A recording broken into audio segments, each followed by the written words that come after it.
every drawing that I do, I post it and I put it on Facebook. And what's so cool about it is that people take these images and it's like the images have their own lives. And people come up with all these stories about them, and it's just fantastic.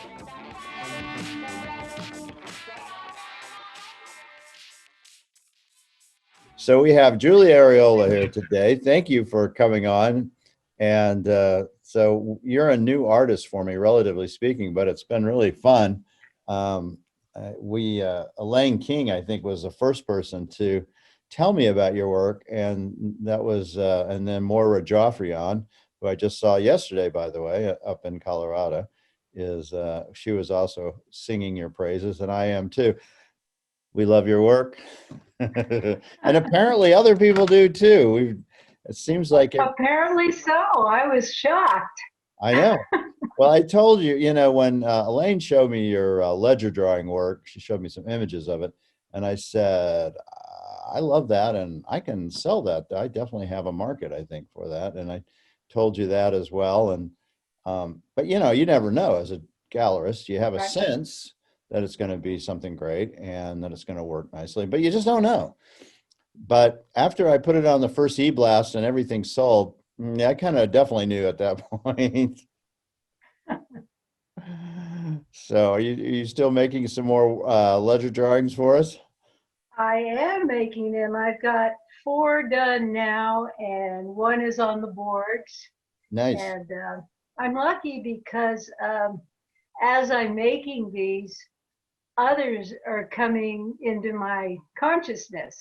Yes. So I'm like, I, I'm really turning them out. I'm just in this really incredibly creative zone right now that I'm just writing. That's all I'm doing. Yeah, I think a lot of people don't realize this about artists, whether it's a writer, because I know I can get in that zone sometimes, or an athlete. Athletes, we always hear, oh, he's, in the zone putting, he can't miss anything, or, he can't miss a throw. But I think that you're right. I think that artists have that zone as well, that things are just flowing creatively. And when you're there, you just want to embrace it, right? Yeah. Yep. And I so, just finished your first book, Paint by Numbers. yeah, well, Good book. I was gonna say, I'll only say good things because we're actually on a video. I learned a lot about the gallery business. A Yeah, lot. yeah, yeah. No, there's a lot. It's one of the interesting things in this Charles Bloom murder mystery that people. I've had a lot of readers come back and say, "Wow, I didn't know that about this or that," because I try to put Uh-huh. really important historical facts in and real things about art. The art dealers, the artists are always just figments of my imagination, but definitely a conglomeration of the years of working in the art business. No doubt there's been some of those kind of individuals that come through, hopefully not murderers, but I wouldn't put it beyond the art world. I really wouldn't actually. And yeah, the next one just came out too. My last book just came out. I just saw it about 2 minutes ago. It's the first time I've seen it in hardback, so that's always exciting. Great. Congratulations. Thank you very much. Now, tell me a little bit about yourself. I know a little just because, I have your bio obviously on the web and all that, but you grew up in a military family, right? I did. My dad was a master sergeant. They used to call him the whip. Hmm. And Why did they call him the whip? well, because he whipped everybody into shape, I guess. But that's kind of the way uh, the family was run. It's like we're all in the military here. And so, yeah, a lot Yeah. of discipline. Yeah, I know you were in the military too, and we'll get there, but Mm-hmm. I was in the military as well. And a master sergeant has an amazing amount of power. People don't Yep. realize how powerful they're. Much in some respects, I think they're much more powerful than any general. They really have and generals know that too, how important they are. Yeah. So anytime you went to a base or you got someplace, that was the person you wanted to chum up to right away. Same with the chiefs in the Navy, because I was in the Navy, Yeah, so. I was too, actually. Yeah. All right. Yeah. Yay. So I where did? knew I liked you. Yeah, right. Yeah, no, it's possible. When were you in the Navy? What years? Do you I remember? was in the Navy in the mid 70s, mid to late 70s. Yeah, so I was 70. Let's see. Well, that's a very good question. When was it? Basically 85 to Uh-huh. 90 was active duty time frame, but 81 to 85 I was reserves. So you were a little before me. So yeah, I didn't Yeah, see you. I got out in 79. Yeah, where were you stationed? I was stationed in Corpus Christi, Yeah, I definitely didn't go there, and I definitely didn't want to go there. Sorry to big party town, big party town. sorry to anybody that's Christie. It's just so hot and humid there. Oh yeah. I mean, it's just insanely hot and humid. So, Mhm. when you grew up, where would you call home? Because as a master sergeant, you guys are probably on the move all the time, right? Yeah, we traveled a bit. Tucson. You were in Tucson Tucson. is home to me. Whenever I leave Tucson, it's like, you know, I'm longing to get back to it. I don't know. I just love the desert. It's my touchstone. And did you go to high school here? I did go to high school here. I went to Immaculate Heart High School up on McGee Road. It was an all girls high school. Hmm.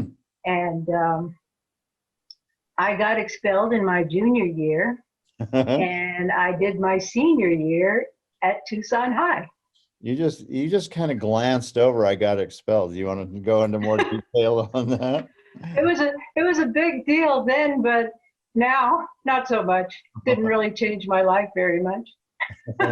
So something didn't go exactly as planned. I guess we won't go into the details. It sounds like. So, but you were involved in art early on as a kid, right? Yes, yes. I always liked making stuff, drawing things. In fact, my mother just the other day, my mother has Alzheimer's, so she's kind of in and out of it. Hmm. Sometimes lucid, sometimes not. A lot not these days. And but every once in a while, something will float up into her consciousness, and she will say, she said, this is what she told me. She said, I remember that you always liked to draw. Every time I saw you, you were drawing. So, and I must have been a really little kid. So yeah, I was always into it, one And way or another. were you recognized in like primary school or junior high for your art? No, no. I remember in third grade, looking, you know how they used to put all the drawings up on the wall for the Mhm. kids. Right.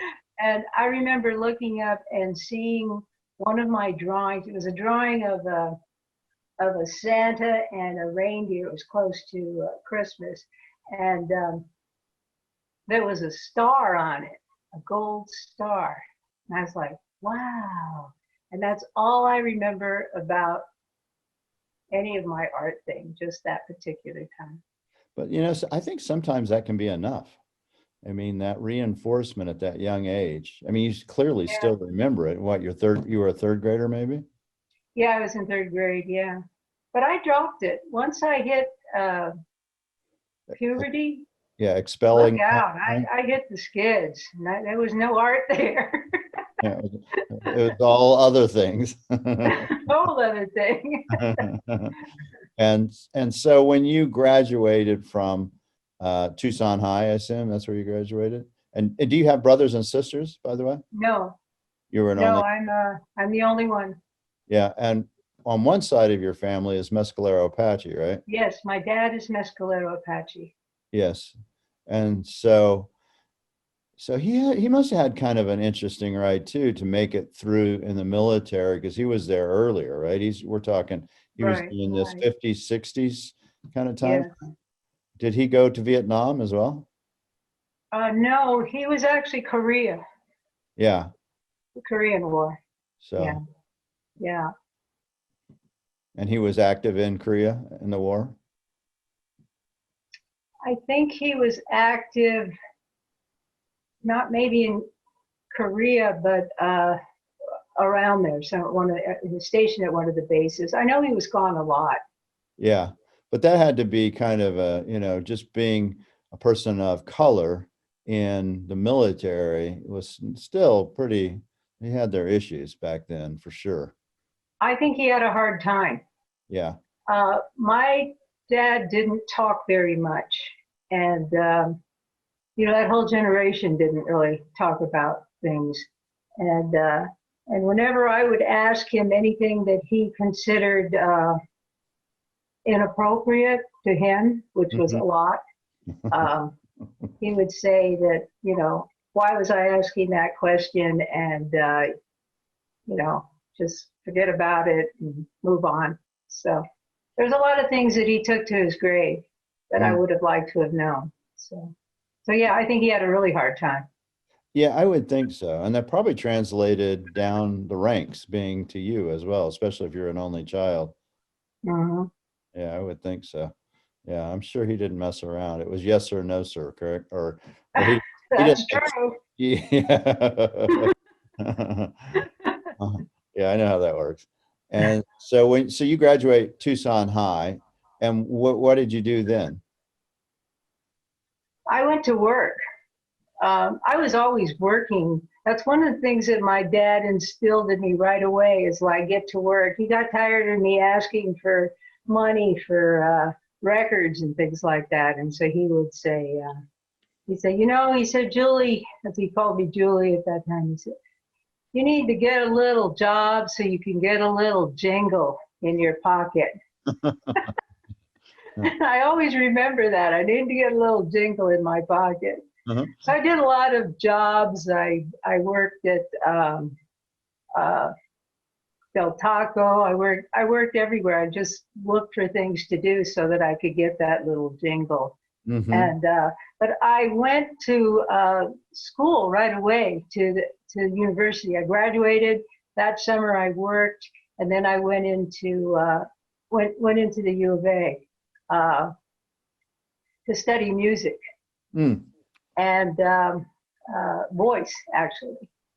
And it I washed up really quickly because I did not have the maturity to be at the university as a freshman, much less a music major. Yeah. I'm going to have you scoot back your computer just a little bit because I'm cutting off your chin. I can see it. Oh, okay. Yeah. Oh, yeah, that's way better. Yeah. The person who edits this will go, how come you didn't have her scoot back? Her chin is getting, sorry. So you went to, but music, and it was in voice, right? Was just Yes, not, just was not, voice. you weren't ready, or it was just wasn't your thing, or, I just wasn't ready. yeah, I wasn't ready to make any kind of commitment to academia. yeah. I think you have to be ready. There's no doubt. Yes. Yeah. Uh-huh. For Otherwise, one thing, you have to like school. right. I never liked school. Right. You weren't in the right field. That's why you hadn't, it's Yeah. true. I think Right. you hadn't found your rhythm yet. So, and you clearly found it later on. So you quit school at the U of A, and then what did you do? Got some more jobs. It was always easy to get jobs for some reason. And then I went into the military because I didn't really have anything else to do. Was that your Plus, dad? I was trying to get back at my dad, and because he wanted, I was telling him I wanted to go into the military, and he wanted me to go into the Air Force, of course. Yeah. And so I didn't want to go into the Air Force because he had been in the Air Force, so I joined the Navy. Plus, it was a better uniform. Yeah, I agree with that, especially the whites. I love the whites. So you joined us in what year was that you joined the Navy? Early. It was close to the centennial. Yeah. Okay. And you went in as a enlisted. Enlisted, yes. Yeah. I was an E3. Uh-huh. And so what did you do in there? What was your jobs? I was actually a signal person. Huh. And I so brought them in. yeah. We were the only ones that could tell officers where to go. Yeah, they'd listen. And so you'd bring them in on the flight deck? Yes, And but the flight deck at the base. yeah, I was going to say, because at that Yeah, time, the women weren't on flight decks at yeah, I that was going time. to say they weren't on at that time. That has to be really a very exciting job, actually, isn't it? It was because there was only one other woman who was doing it. And we had to prove ourselves over and over and over and over again Yeah, I'm sure. with the guys. Yeah, I'm sure that's very true. And Mhm. you think that stuck with you in different ways throughout your life? Probably, yeah. I would think so. Yeah, I Mhm. wouldn't want that job, actually. That's a dangerous job, actually, isn't it? Yeah, Yeah, I would yeah. I think. lost part of my hearing there, Yeah, and I was too young to say anything about it, so. yeah, yeah. Yeah, I lost some of mine. I was with the wing as well, with the Marines, the Navy Mhm. doc with the Marines. Yeah, I lost a little bit of mine too, from all those Mhm. airplanes and jets and stuff. So you get out of you just do 4 years? I was in there 3 years. I think one of the best things that I learned in the Navy was how to play a mean game of racquetball, because I played with sailors and they were relentless, Yeah, I'm sure. and they made me really good. You still play? No, I don't play right now, but I played for years. I even played competitively. I Yeah, love it. I love it. Yeah. yeah, I remember that game. Uh, Hmm. the most important thing about racquetball as a physician, a sports doc, was you've got to wear those glasses because Yeah, those classes. that Yeah. racquetball is exactly the size, unfortunately, that'll go in the globe of your eye. So, you would see eye blowouts, because most balls are big, and it hits the outside, but the racquetball actually can get inside. So that's why you had to wear the glasses. So, Oh yeah, I was hit with that with glasses on, and I had cut the yeah, glass cut into the top of my eye. yep. I remember. Yeah, it's nasty, but Yep. it was fun. Yeah, I remember seeing many racquetball injuries in the military. Somebody get hit with the racket, with the ball, all those. Oh yeah, anything could happen. And so you finished the Navy, and now you're what, like in your late 20s? More like mid. Um, I just started. I came back, and of course I had to look for work, and that's when I got into manufacturing. I worked in several factories here in Tucson, and that's kind of where I got my ideas for assemblage, because I do a lot of assemblage Right. too. And but I loved working in factories. I loved it. If I could work there right now, I probably would. Would you really? And Oh yeah. what kind of factory would you find that to be so interesting? Well, the factories that I worked in were actually munitions, and that's one of the reasons why I left the factory, because the one that I worked at is now Raytheon, but it Mhm. used to be Hughes, and that's where I worked, and we were making missiles, and missiles aren't meant to just blow up buildings. So it started to weigh on my consciousness, and that's when I started thinking, well, maybe I ought to get some education and go back, get some education, and see what I can do. Right. And so and how did you come back on art? How did that happen? Um, with a lot of missteps, I couldn't figure out what I wanted to do, and so I tried different things, and you know, I just had a real hard time with school and just trying to focus on what it is that I wanted to do. And in retrospect, I think it's because it's always been about art. It really has. And I always put that in the back of my mind because my dad used to say, well, you know, he said, you do, art's good and everything. He said, but you're not going to get a job. And you need to get into something that you can get a job. Right. So he just really drilled that into me. And I looked, but nothing really panned out until I think I was looking in the Tucson Weekly one time, and they were having a call to artists, and I decided to just do it, and I did. I sent in a drawing, and it was in some sort of a show. I don't remember exactly what, but anyway, that's what started it rolling for me again. And when you put it in, that piece in that show, was it like a prize show for, or Yes, it was. It was a prize show. Uh-huh. and did you win a prize? I did well. Yeah, I got an honorarium. Yeah. And so that again, like that gold star in third grade, maybe solidified a little something, you think? Bingo, yeah. A gold star Yeah. on my forehead. And so how old are you at that point when you do that and you get an honorarium for that? Are you in your 30s? Oh, I think I was in my 40s. You're already in your 40s. Yeah, the beginning of my 40s, or maybe late 30s, something like that. Yeah. Mm-hmm. So you decided you would start going more serious with the art. And did that mean go back to school at that point? I did. I started taking some classes at Pima College. Yeah. I was taking electives so that I would get all of that out of the way before I went to university, because it's expensive to go to university.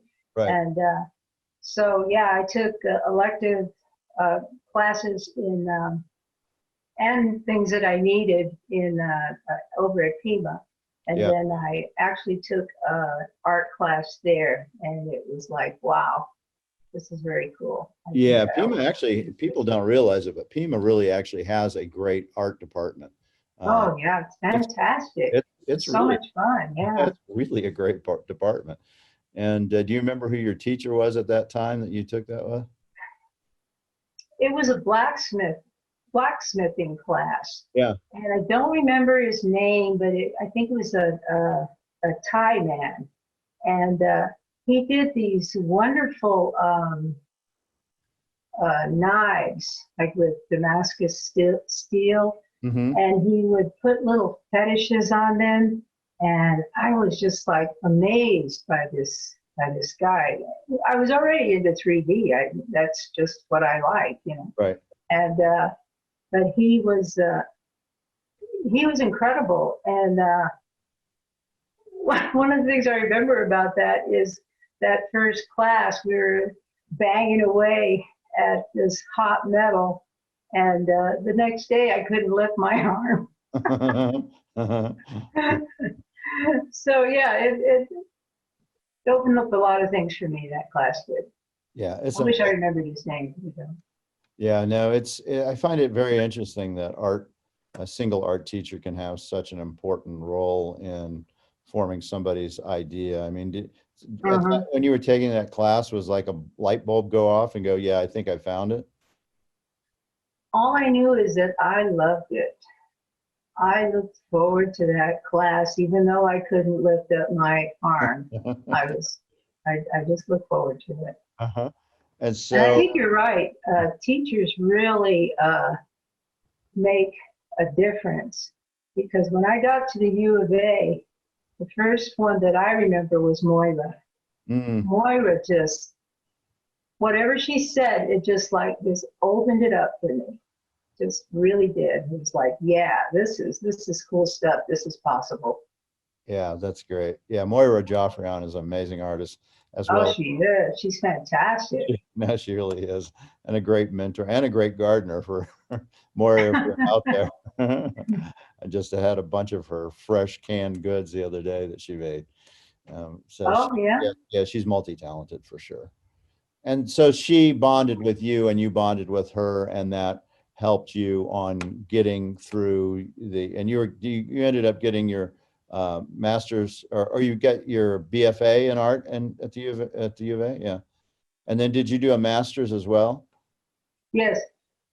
I continued with my master's there because I got a fellowship, Mm. and I'm pretty sure Moira had everything to do with that. And what was the fellowship? What was it in? It was, I'm not exactly sure what it was in, but I know that it paid for my master's. Yeah, there you go. And was your master's of fine art, was that in 3D sculpture? Yes, sculpture. Yes. Yeah. Uh-huh. For my BFA is sculpture and metals. I used to do a lot of jewelry as well. Mm. But for masters, it was just sculpture. That would be kind of an amazing revelation for you, that you were, kind of lost, it seems like, for a long time as far as what you're supposed to do and what your real passion is, for, it sounds like, for maybe 15 years. And then all of a sudden, now you have a master's of fine arts. And did that focus you really down and go, okay, now I'm in my lane? Yes. It's interesting you say that 16 years. That is exactly right. I was really lost during that time. Um, I lost my way. I totally lost my way, and I got into a lot of alcohol and drugs, and I was, like I said, on the skids, off the charts, whatever. And then I went into, I started 12-step when I was like 29, and things started, once things started clearing up, then I was able to move on. Yeah. Well, But I think it took a long time to clear up. yeah. Well, I think that's right. I think people get into alcohol and drugs sometimes because to help fill the void of what's going on or not Oh, going yeah. Yeah. on. Yeah. And then it just perpetuates the whole thing because you have a bad self-image of what's going on. And then when you're doing the drugs, you don't want to be doing alcohol and things like that, but it makes you feel even worse about yourself. And I think you just spiral down, and either you get out of it or you don't, it seems like. And for you, Yeah. you were able, how did you Yeah, get? I'm really grateful that I was able to see that at an early age Yeah. and not, go through for decades of using that way. And so I'm sitting here today because of that, of going into 12-step and cleaning things up. Yeah. No. Because none of this would be possible. No, I agree. People often say, oh, for rock stars and stuff, they're creative when they're high and all that. But then when they get unhigh, they realize, oh, wait, I'm just as creative, if not more. And If not more. I remember last night, which is kind of nice. So you get your MFA, and then you're in your mid 40s at this point. I think so, yeah. And so what did you do at that point? How did you go, okay, now how do I make a living? While I was getting my bachelor's and master's, I was doing work study at the Arizona Historical Society. And I'd always liked history. That was one of the classes that I always liked in high school. And so working at the society was just, that opened up a whole other thing. And I love history. And so I worked in between classes, I worked with them. So at the end, after I graduated, after I got my master's, then I went off and I just tried to do art on my own, art for art's sake, and try to make some money. And right, get that jingle. That was crazy. I did fairly well. I was in Santa Fe for a while, And I worked a little bit with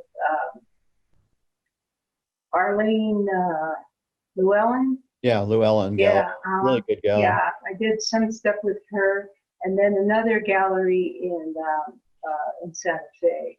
And but it was just, oh my God, it was like feast or famine, you know. It was just so much work. I commend artists who can just stay in the art field and just keep doing their work and nothing else, you know, none of these bread and butter jobs or whatever. It's just, I don't see how they did it. I don't see how they do it. It's just so hard. And I just, it was exhausting. And then one day I met up with a person that I used to work with at the Historical Society. And she said, hey, there's an opening for a curator. Are you interested? And I'm like, yeah, you know. Yeah. I was ready to work 9 to 5. Yeah. And so you went into at the Arizona Historical Society Museum. Was that you were working at the Yes, museum? I was a curator there. And so you became a curator for that museum. I really actually like that museum. They have some great stuff, including they have Maynard Dixon's murals that he did for the railroad depot in 1907. He has Absolutely. have 3 of them. So you got to go and watch and look at those things anytime you wanted. Oh yeah, yes. Anytime I wanted. Yeah, I loved it. I just loved it. It's interesting. Dixon's, I think, the thing he was most proud about in his life after he reflected was that he was able to make a living the entire time as an artist making art. And there you go. Right? He recognized how difficult that was to be able to do that. And so what did that becoming a curator in a historical society do for you as not only as an artist, but as a person being around all that, those artifacts and history? And well, I think it broadened me even more. Sense of community, everything came out through that. And also, even though I wasn't doing art specifically at that time, I am so grateful to them for giving me the opportunity to practice art with them through exhibits and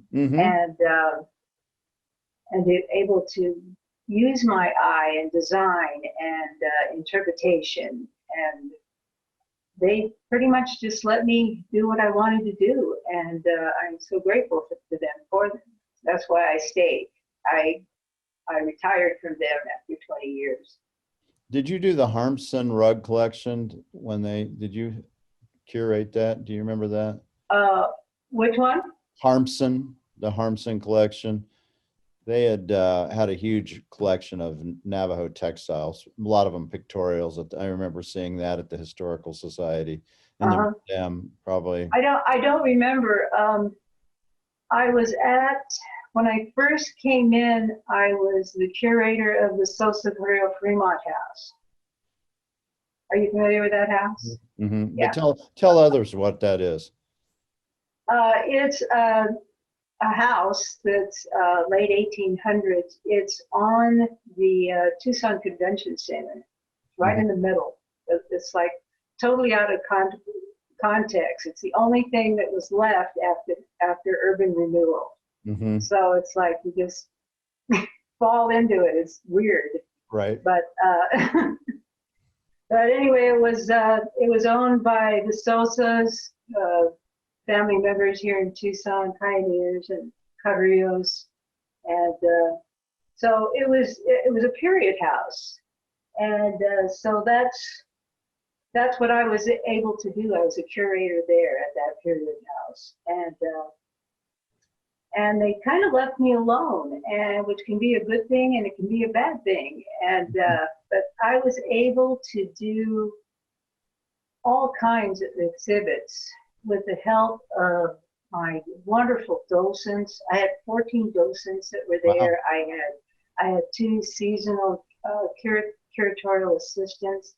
And they were just fantastic, just incredible people who loved history, who loved Tucson, who loved the museum, and who just loved what they were doing. I mean, they were all retired. They didn't have to be there, but they just like, hey, we're having fun. We're coming in. And Yeah. so we were just able to do an amazing amount of work there.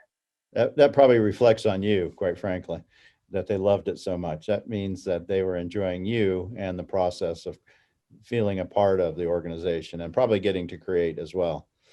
That would be my guess. Well, they were fantastic people, fantastic. Yeah. And so you did 20 years there. I did. You retire, and now, so you've got a little jingle coming in regularly. I And got a little jingle. and now you can start really focusing back on that thing that you love, which was your art. I assume that's kind of the trajectory. Would you say that was your trajectory at that point, that you, as soon as you got through with the retired, that you really focused back on your art at that point? Yes. I was, because suddenly I had time to work again at art and not just do my 9 to 5. I was doing, while I was working, every once in a while I would do a little something, but not much. Mm-hmm. So after I retired, it was, I suddenly had a lot of time. Mm-hmm. And at this point, my wife and I, we went to Bisbee, and it was at that time that we bought a house in Bisbee. And that's been about 4 years now. And so I was wanting to get a studio, and so we were looking all over the place in Bisbee for a possible studio. And then that's when I found out about Central School Project, which is what I belong to right now. It's an art cooperative of about 15 to 16 artists. Mm-hmm. And we have studios in this 1905 old elementary school in Bisbee. So we take care of it, historic preservation, we do cultural events, we do our art there, of course, and we reach out to the community as much as possible. Are they still going? That's where I'm at right now. Yeah, and are they still open and doing everything during the pandemic? No, everything is online right now. Just the people who have studios go in there right now and work. And is your studio there or in your home? Am I in my studio right now? No, is your studio there that you make your art? Is it? Oh, yes. That's where, yeah, that's my studio. And I do have a studio in Tucson too. And it's out in the back, Ramada type thing. And I'm going to renovate it this winter, if we get a winter here in Tucson, and right. Get it going again. I like having a studio in both places. Yeah, that's nice. Well, once you get it out, I'd like to come down and look at the one in Tucson sometime. Okay. Yeah, that would be very cool. And so you're welcome to come to Bisbee too, if you want. Yeah, tell me a little bit about Bisbee, because I know a lot about their turquoise, but I don't really know a whole lot about the city, other than I know it's very artsy. It's kind of built into the mountain. People seem to be very positive and love Bisbee. So what's your take on Bisbee? Well, Bisbee is in the Mule Mountains, and it's an old copper mining town. Right. It was run by Phelps Dodge for the longest time. And now operations have closed down. There may be a little bit, I'm not really sure what's going on there right now as far as mining, but not much.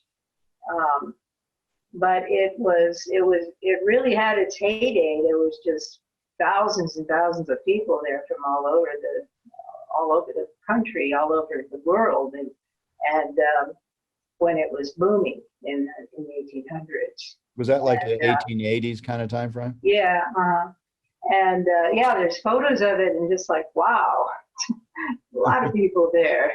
And then everything started falling apart, like in 60s and 70s, as far as the mining, and so then it kind of went into a ghost town. And I remember going to Bisbee, like the 70s, and it was a ghost town. But there were hippies there who stayed, and they some of them are still there, and they own houses, and it's just a cool little town. And now it's got galleries, restaurants, little stores, and things like that. And it's just a very quaint, very fun little place to hang out for a day trip. It can be a day trip. It's only an hour and a half to get over there. Yeah. And how many people live in Bisbee? Not sure. Yeah, it can't be more than maybe 1,500 people. Yeah, that sounds maybe about right. Mm-hmm. I think there's a comic from an LA comic that lives there as well in Bisbee. Do you know who that is?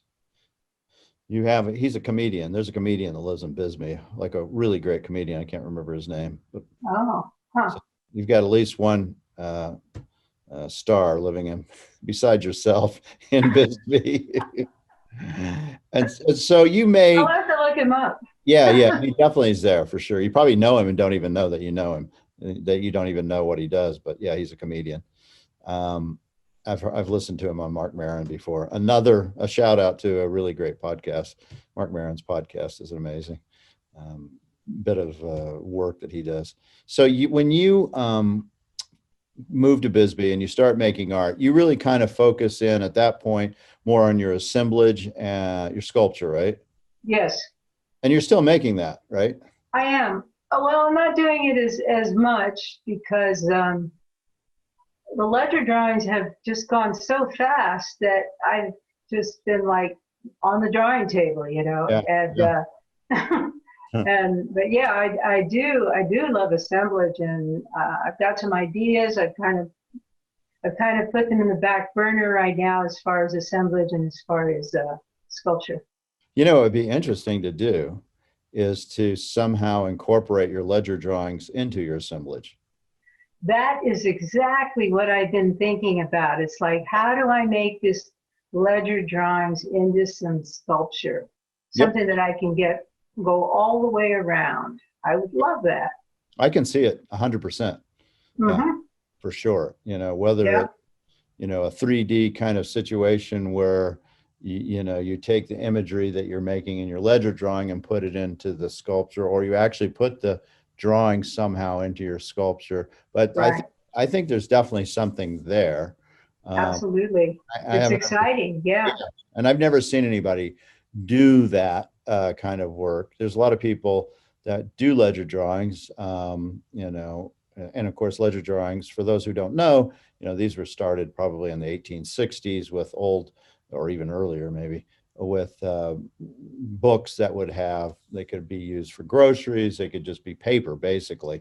And Native Americans, especially a lot of the Plains Indians, Native Americans would use this and do drawings of different things, of different battles, different life, all that kind of stuff. Now you've taken it to a very interesting level with your steampunk incorporation.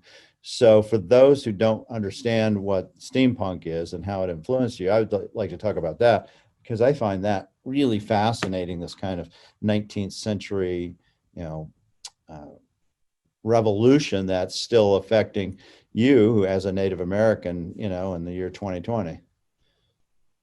Yeah. I was attracted to steampunk because of I was always attracted to the Industrial Revolution. I've read a lot of books about it, and you know, even fiction, things like that. I was always attracted to that, and the whole idea of engines and steam and the way people dressed and the whole idea of it was just super cool to me. But that was also a very innovative time, but it was a really terrible time for Native Americans. And that whole Manifest Destiny came about during that time. And so I have a I've always had a push-pull with that. So I love it, I hate it, I love it, I hate it. And so that's what happened with the ledger drawings. It's like I started doing these stories or myths and things or different things that I saw in ceremonies and things like that. And I put that 19th century spin on it that has to do with steampunk. And steampunk basically is an incorporation of different components of the mechanical revolution, right, from that time frame, kind of starting from that James Polk Manifest Destiny presidency and an expansion of the United States. And, you know, I'm sure being in that historical society, in that museum, because you walk in and you know, they've got the first air conditioner, you know, that was ever came to Tucson and different things like that. Right. I always would go through there and go, wow, you don't think about Tucson didn't have air conditioning until really like the 50s. And, you know, those kind of things. And and as you say, it's a push pull in the sense that some of those things, guns, different applications would have been and automobiles would have been very important to Indian culture. But at the same time, they're also destroying Indian culture. Right. Exactly. And that's I really think that's what my work is about. Yeah.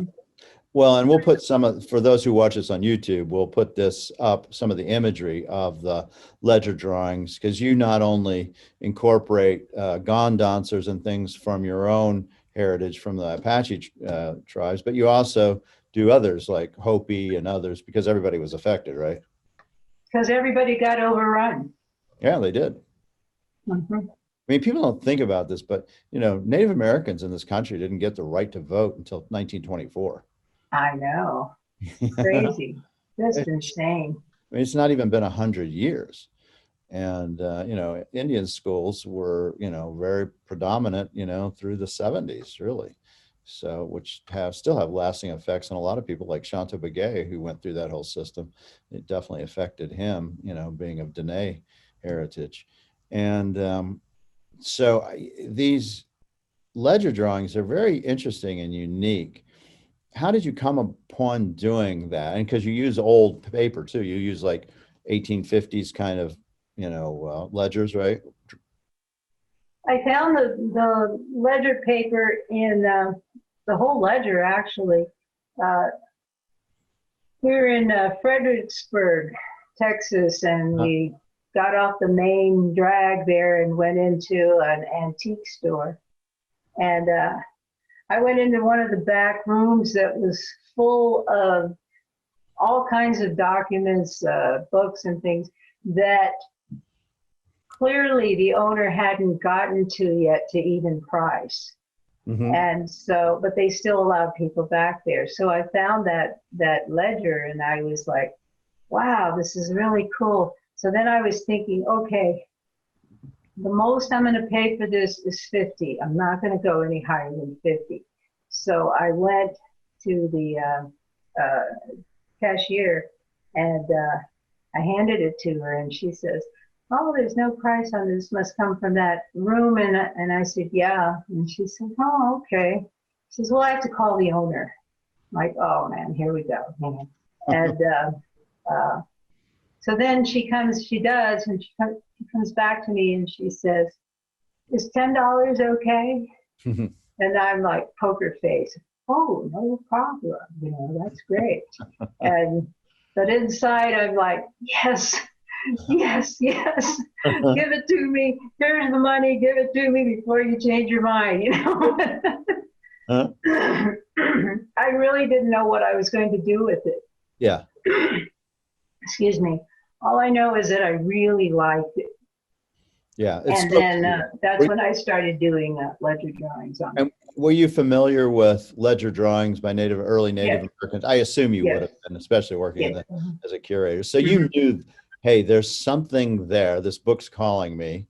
And so your first one that you did it involve steampunk, or was it just, what was it? Do you remember? It did. Yeah, it did. It had to do with the maidens, the Hopi maidens. Mm-hmm. And yep, that was my Pearl very hair. first one. Yes. Uh-huh. And instead of the squash blossom thing, I decided to put those gears on it. Yeah. And that in a way they're just like taking off one way or another. They're either going forward or they're going backward or and that was the first thing that I did is I just put gears on them and I was like, Yes. this is cool. Yeah. And And it just took off from there. did it resonate with people right away? Collectors and people? Yes, I think so because my first three that I made, they were all maidens. One of them was called Reverse Manifest Destiny. And it was kind of a parody on that painting of Manifest Destiny, where that allegorical figure is like going across the plains, Right. and they're running. The Native Americans are down below, and she's carrying the telephone lines, and I can't remember who the painter was of that, but anyway, that's what inspired me. So I had a maiden that was going the opposite way, whether that she wasn't going east, she was going west, and she was taking bringing rain with her. So and then underneath are the cornfields. So the rain was watering the cornfields. But anyway, I did 3 maiden drawings, and I put them in an altered books show that was at Central School, and all 3 of them sold right away. So yeah, Right. people liked it, and then from then on, I just every drawing that I do, I post it, and I put it on Facebook, and what's so cool about it is that people take these images and it's like the images have their own lives, and people come up with all these stories about them, and it's just fantastic. I love that interaction. Have you had other native These artists? drawings that have taken off by themselves, they said, okay, you drew us, now we have our own lives, thank Yeah. you, bye-bye. Well, I think good art does that, right? I mean, Yeah. I look at something and see one thing, and the artist may see something else. Right. But as long as I get an emotional pull to something, to me, that's art, right? Is you have to have some kind of emotional connection. It doesn't have to be a positive. It can even be a negative emotional reaction. But as long as it's in a reaction, I think that's what you're aiming for as an artist and as a collector. I know I'm always looking for that. I know pretty much instantaneously when I see a painting if I react to it or not. And I saw some painting the other day that was very dark and problematic, and I could just see in the artist that they were going through some very difficult time when they painted that. It was just clear in the way that this is a historic piece, clear in the way the painting had been drawn, and the color choice and everything. And I'm sure we can see it in yours too if we look, but right now it sounds like we're getting all you're in a very up mode as far as what's coming out of you. It makes a difference, right? It really does. It really does. Yeah. And so we've gotten these now. I know they've been coming to us, and we've basically sold everything that's coming to us, and which unfortunately for the people watching this, we're having to raise prices because we can't keep them. If they don't last more than a day, that means that. And I think I told you that when we first put them up. How do we price these? Well, we figure out a price, and clearly the market has surpassed the demand. Or the demand has surpassed the what we can get in the market. So, and that's one of the things about being a dealer is you learn how to figure out what to price things and how to price them. When do you make raises? And of course, they're still going to be inexpensive compared to some things. And when do we get the next group?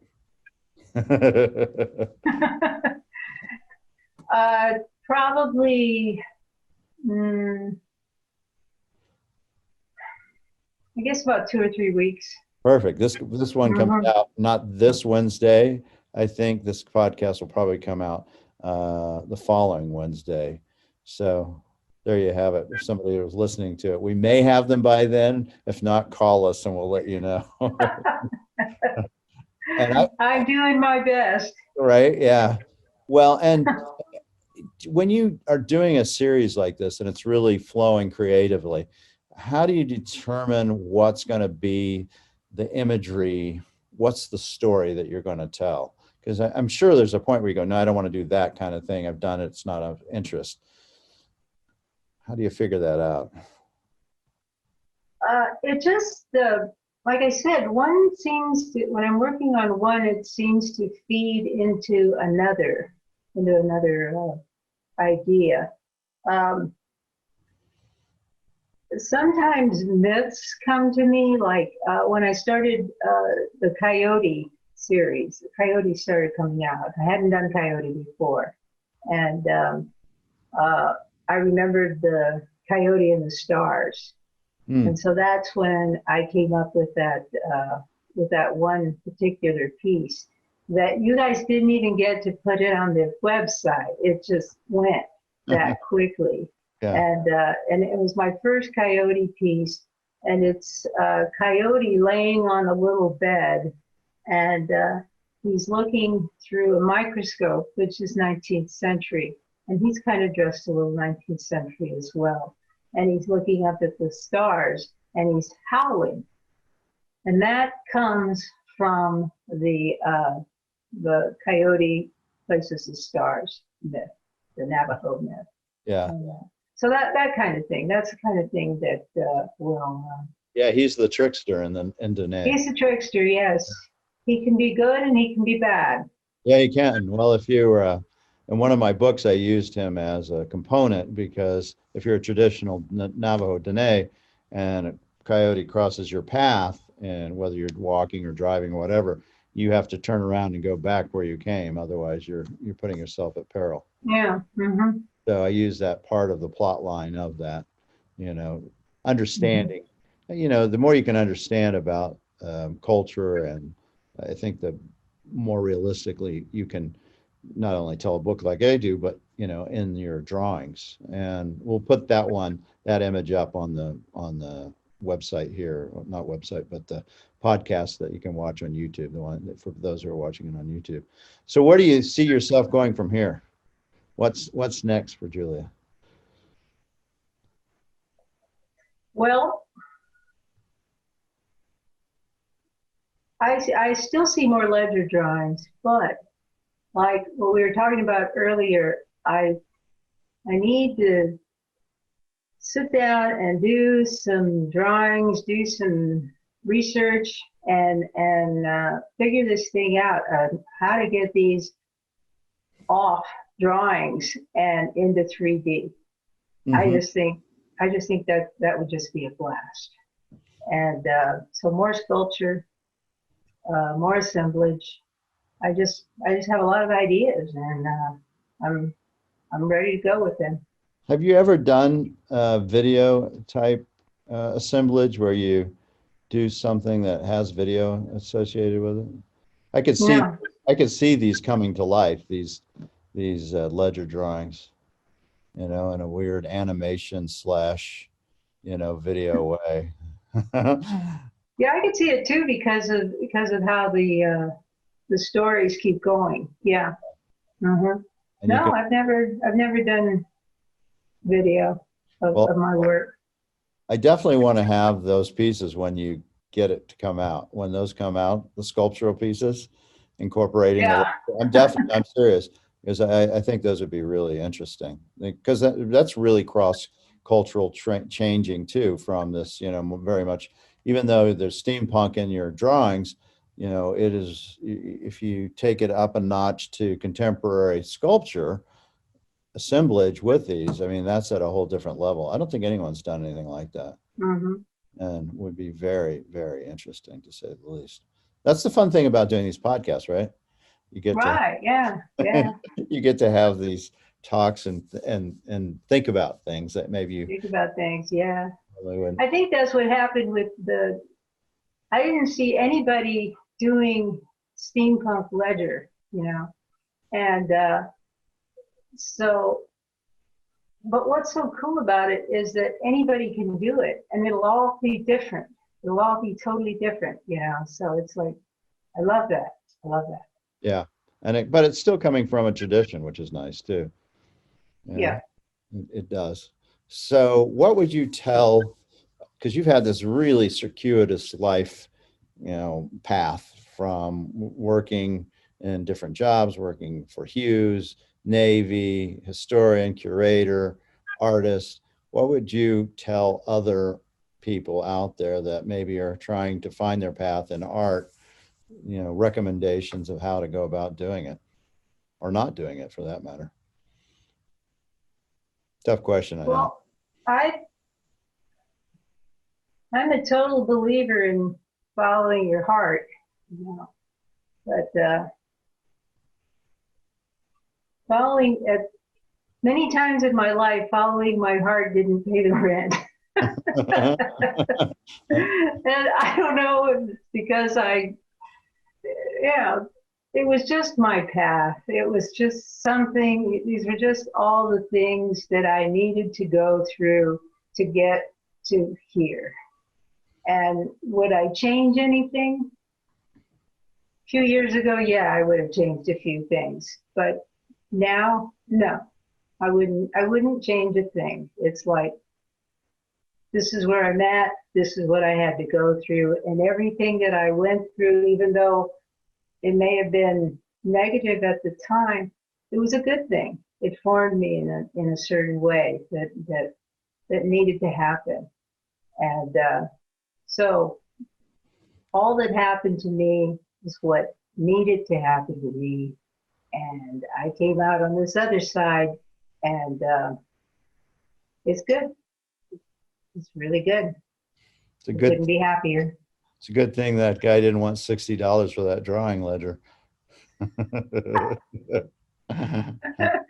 Yeah, I don't know. I could have said, no, I'm not going to do it. No, you probably, well, I bet you would have. I bet that's exactly right. I bet because of your upbringing and your father, I mean, I think you're probably very good about making decisions, and probably fairly quickly would be my guess. That's right. Yep. And so money doesn't grow on trees. Yeah, there you go. I could see you going, nope, not doing it. And then who knows where, that's the funny thing about life is that, for another $50, you might not be, who knows where you're at, right? You don't know where your art goes. You don't know where anything happens, but it's those things that can make a huge difference that we just don't even realize at the time. Even though I'm sure you had an inclination, there was something about that ledger drawing, that book that you go, this paper has something I want. Right. It had to. Yeah. Something was there. Yeah. Yeah. You probably would have paid 60. Grudgingly, but you probably would have paid it, I gotta think. Maybe, yeah. Well, I appreciate you coming on today. Is there any final words you want to say or anything like that? Just want to thank you, Mark. Thank you for everything that you've done. It's just been fantastic. You have really added to my path here. Well, it's fun to be a part of that. I mean, when I saw your work, it was like when Elaine showed me the imagery, it was like, yeah, I immediately had that gut reaction. I was like, because I see work like this all the time, right? Not your ledger work, but I see new artist work on a daily basis. And it's uncommon, rare, really, to go, I like that. Oh yeah, that's something different. I've never seen that. That's very unique. And knowing it right off the crack, and feeling confident enough that, there has to be if I like it this much, I feel like there's got to be an audience for the material. And that's not even knowing the price structure. I didn't really know, didn't care. It's really, how's the artwork? What is the artwork? And so it was wonderful when, you came in and you had all your stuff, and I'm looking through them and I'm going, oh my gosh, these are all fantastic. Yeah, this is great, great, great, great, great. Yeah, I think we'll do well with it. And I'm sure at that point you're like, yeah, we'll see. I've been told this before. Yeah. Yeah. Well, Yeah. we're excited to have you as an artist in our gallery. We think you're a wonderful, addition, and I look forward to. I still want to see your sculpture stuff because I really haven't had a chance to get to see your assemblage, and I bet I have a funny feeling I'll like that just as much because I really Yeah, do. it's at TMA right now. Is it the biennial? Yeah, Is that it's in open? the biennial. Has that opened, by the way? The Pardon me? Has it opened? Is TMA's Oh, biennial? yes, it opened last week. Oh, okay, I've been out of town, so I didn't know. Good. Yeah, Well, and they're only letting people in like 30% capacity, so you get tickets online. Yep. Yeah. So for those, it's a good show. It's a really good show. Is it also on the web? Can they see it virtually? Do you know? Maybe. I don't know for sure, but I would think so. And that's up for quite a while, right? Yeah, to January. Through January. So if you're in Tucson, get your tickets online, go see. This is, a curated event that you have to be chosen to be in this biennial, correct? Yep. And so you were one of the chosen creators for this. Great. So I'll go by and see those. And yeah, me and 85 other artists. Hey, but I know at least one person who's a very good artist that applied that didn't get in. So, who knows? There may have been, 1,000 artists that applied too. So the ones I've gone to in the past have always been very well curated, I felt. Oh, yeah. And did Julie Saucy do that? Yes, she did. Yeah. So she has a great eye. And she was one of my very first podcasts, which was a really fun one to go look at. And Julie's got her show, which is traveling to the booth, I think, right now. Oh, yeah? That's cool. Yeah. I've known Julie for a really long time, since undergrad, actually. Wow. Yeah. Wow. And how'd she used to be she was at the Gross Gallery on campus. And I did, as an undergrad, I did this crazy installation type thing. And it involved apples. So I had tons of apples in this middle of this gallery floor, and it was a good show and everything. But I just didn't count on the apples to start rotting. And the whole gallery started to smell like apples and apple cider and all of this. But anyway, when we took it down, I had put plastic underneath everything, thank God. Yeah. And Julie and I were pulling it out of there. She was such a good sport about that. Well, she loves artists too, as well. So, and she's and she's a great artist herself. Yeah, I was gonna say she's very creative onto her own. Right? Well, thank you again for taking time out of your day. I'll let you get back to creating, and I'll get back to doing whatever I'm doing. I've been on vacation, so I'm sure they've got lots of things piled up for me to do, and get hit it hard. I'm going to hit it running. Yeah, back to work. So yeah, just let me know when you're coming back in, and I look forward to getting to see your new ledger drawings, and I'll let you know when this airs. So thanks so much for being on the podcast today, Julia. All right. Arriola. Thank you so much. All right. Thank you, Mark. Thanks, Have a good day. All righty. Bye-bye. We need your support for the Medicine Man Gallery channel, so make sure to click the subscribe button and tap the little bell icon to be notified when we upload a new video, which we do every morning on Wednesday and Friday. See you soon.